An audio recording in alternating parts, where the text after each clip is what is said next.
Welcome back to part 2 of my dating series. Today we're going even deeper with 6 more mistakes that are secretly pushing men away. Mistake number 2 is so overlooked, and I think you're gonna be surprised when you hear what it is. So let's get into it. Mistake number 1, your friends are ruining your dating life. Who you surround yourself with matters. If your friends are constantly gossiping, bringing drama, or embarrassing you in front of guys, trust me, it is a bad look. Men watch how you interact with your circle because it says a lot about you. So imagine that you're on a date with a guy and your friend comes and joins you guys. Maybe she's a little too loud or overshares embarrassing stories about you, or even flirts with the guy that you're with just to mess around. Or maybe your friends are always negative, talking about how all men are trash. Even if you're nothing like them, guilt by association is real. A guy isn't just dating you, he's gonna be stepping into your world. And if your world is full of toxic energy, he's gonna think twice before sticking around. Now let's flip that around. Let's say you're on a date with a guy, everything's going perfectly, and all of a sudden his friends come, they meet up with you, you start listening to their conversations. They're obnoxious, they're making crude jokes, they're even bragging about ghosting a girl after she made them dinner. If these are the people that he's choosing to be around, what does that say about him? He's tolerating this behavior in his friends, or worse, he's laughing along with them. It makes you question his character. I'm wondering if you guys have ever been turned off by a guy because of his friends. If you're brave enough, I want you to tell me the story. Mistake number 2, your highlights look like a travel blogger's feed. If your highlights look like this: a yacht in Mykonos, I don't know how to pronounce, a villa in Bali, nice ones with the roses in the pool, or a penthouse in Dubai, let's be so for real.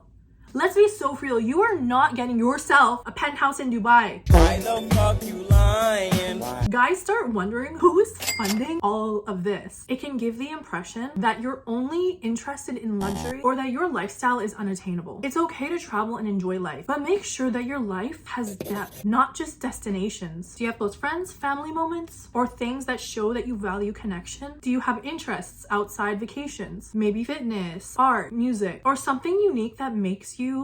Even posting your everyday life like cooking, reading, they make you seem more real and relatable. It's not even about hiding your travels. It's about making sure that your profile and what people are gonna have that first impression of when they go to it reflects a well-rounded life. Some girls are gonna say, I should be able to post whatever I want because it's my Instagram. That's true. But again, this is a video about what you're doing that pushes men away. And if that's something you genuinely care about, which you do because you clicked on this video, then there are things that you are gonna need to change and improve on. And this is one of them. And that brings me to my third mistake, which is you are way too bougie and high maintenance. We like standards, we want standards. But expecting a man to fund your entire lifestyle from day one, not so much. If you're acting entitled or ungrateful, it's a huge turnoff to men. A high value woman in her feminine energy truly appreciates effort, whether it's a fancy dinner or a small thoughtful gesture. I think it's important to remember that men are people too. Men want to feel loved too. So for example, a guy takes you to a restaurant and it's a nice restaurant, but it's not a Michelin restaurant, and he specifically took you there because one time you told him you really liked Italian food. Instead of appreciating that effort he took, you're making comments like, oh, I usually go to way nicer places. It's gonna make him not want to do these things for you because you're not appreciative when he actually puts in effort. So let me turn this around and give you an example for the females. Let's say you're going on a date with a guy and this is the first date. You get ready, you do your hair, you do your makeup, you do an everything shower. He comes and picks you up in a nice car. Everything seems fine, and then you guys get to the restaurant and then he starts acting like a total snob. He's flexing about his luxury lifestyle, bragging about his other cars, his VIP table last weekend. I can already feel the ick forming in my body. And then he barely asks about you and treats the waitstaff like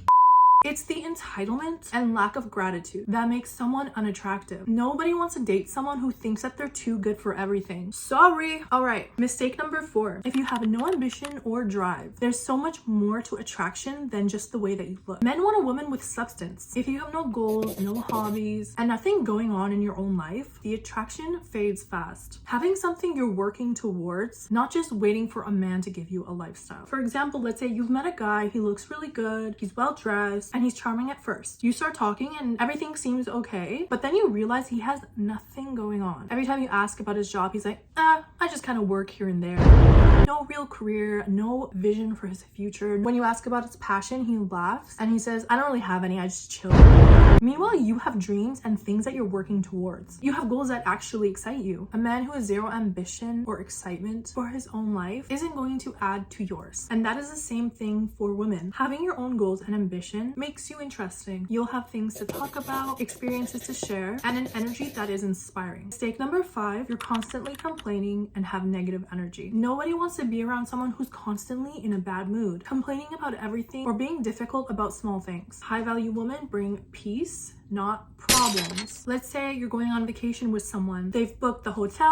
All you gotta do is look pretty and show up. When you get there, you're like, the bed is so uncomfortable. They don't have room service. Or if you're with a guy and he's constantly complaining about work and nothing changes, he just consistently comes and vents to you. It's just negativity 24/7. You need to think about how that would affect you in a relationship and then realize how your actions and how your unagreeableness is affecting someone else. Mistake number 6, not appreciating the effort that he puts in. Men want to feel valued. If he takes you out, plans a date, or does something that's thoughtful, acknowledge it. A simple thank you or returning the effort in a small way makes a huge difference. Let's say a guy's been planning to surprise you for a few weeks and he finally surprises you with a nice dinner at your favorite restaurant, followed by a movie that he knows you've been really wanting to see. He put in effort to make it perfect. But when he picks you up, you barely acknowledge the effort. You don't even say thank you for making the night special and complain about things like, oh, this restaurant is so crowded, or how you wish you did something else. It makes him feel like the effort and energy he's put into planning this is not valued. And eventually, again, he's gonna feel like there's no point in even doing these things because it's not gonna be appreciated. Now let's turn this around again so I can explain it from a girl's perspective. Let's say you know that he's been having a hard week at work, so you decided to plan an evening for him, cooked him dinner, made a dessert, and you even curated a whole playlist of songs you know he loves. When he shows up, you're so excited to see his reaction because you've been working so hard to put all these things together. But instead of being grateful, he barely acknowledges the effort that you've put in. He complains about the food not being perfect or that he was hoping to go out instead. In that moment, you're gonna feel like he's being entitled and realize he doesn't value your time, energy, and the thought that you put into doing something nice for him. If he can't appreciate the small things, what does that say about him appreciating you as a whole? Now, that's exactly how men feel when you're not appreciating the small things that he does for you. So why would he take you on a luxury vacation? Why would he take you to a nicer restaurant? If you guys missed part 1 of this video, I'm gonna link it down in the description and you can also check it out over here. Let me know if you guys agree with me. Am I wrong? Let's start a conversation. I want to know what you guys think. I hope this video helped you and I will see you next week.